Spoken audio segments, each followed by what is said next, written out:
Monday Night Football is something that has been up in the air for the last 2 years.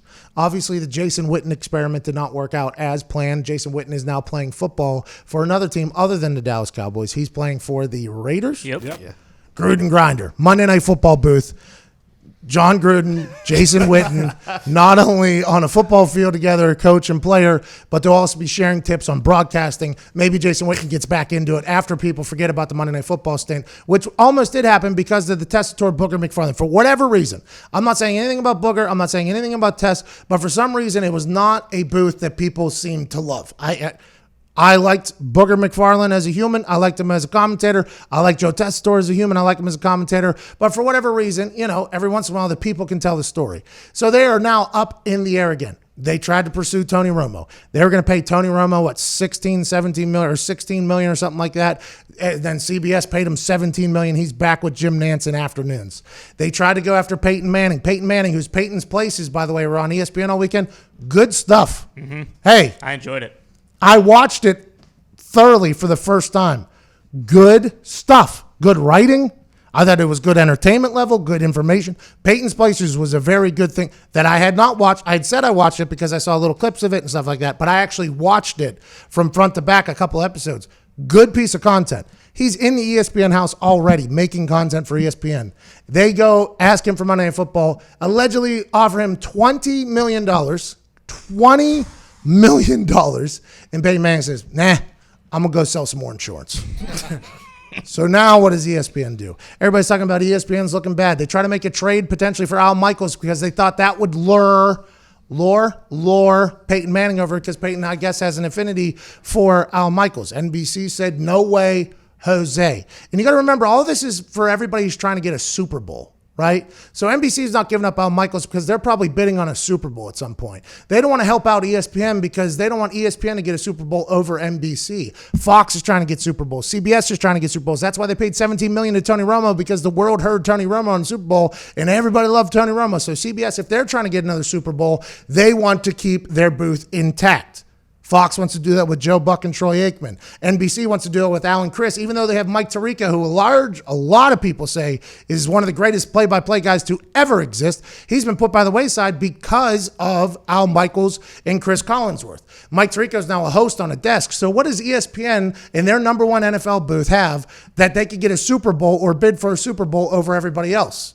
So ESPN tried to pull out all the stops. They allegedly tried to lure Drew Brees out of his new $50 million deal with the Saints, $25 million a year deal with the Saints, and get him out of that and come do Monday Night Football. Drew Brees said, I still have some chapters to write in the football world on the field, but catch me on the other side. So then it came out that ESPN and Drew Brees have a withstanding offer whenever he's done with playing and making another $50 million and doing whatever he's doing, he will have the Monday Night Football job. So now the conversation is, are they just trying to fill a booth until Drew Brees retires? How long will Drew Brees retire?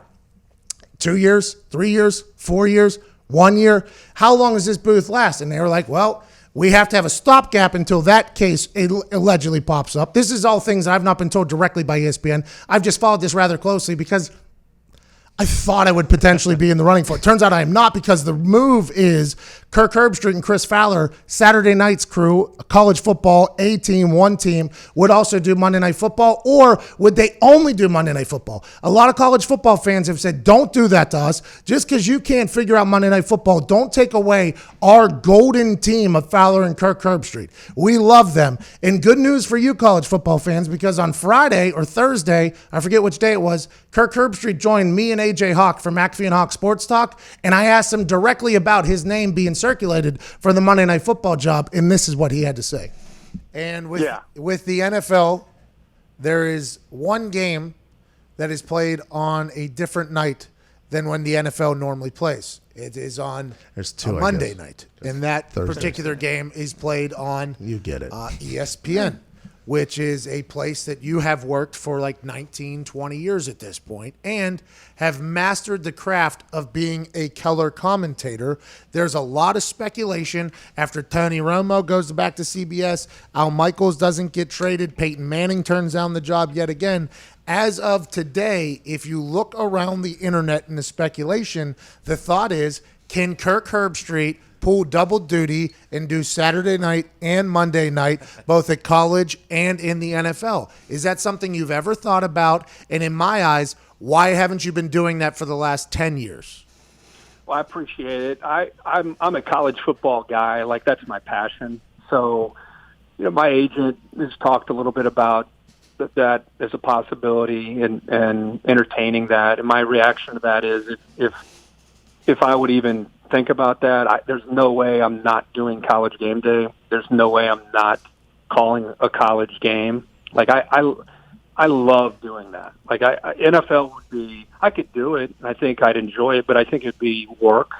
I don't, just not in NFL. I enjoy the NFL. I love watching guys like AJ or you or guys that I know cover, throughout their college career. But I don't I don't love the NFL the way I college game. I just love it. I just love everything it's about. Okay, so there it is. Now, granted, if they said they're going to pay him $20 million not to do college football, would he say, I do love it? I don't know. Herbstriet and Fowler are a talented duo, though. And you got to remember, this is all 100%, not only so they can put on a great product and restore Monday Night Football for being the weekly Super Bowl, basically, and the biggest night of the week. Now, I know the NFL has a lot to say with that, with the games that they choose to put on Monday Night Football, and I think there's a chance to flex coming up in here in the near future. But what team would you want to see in the Monday Night Football booth?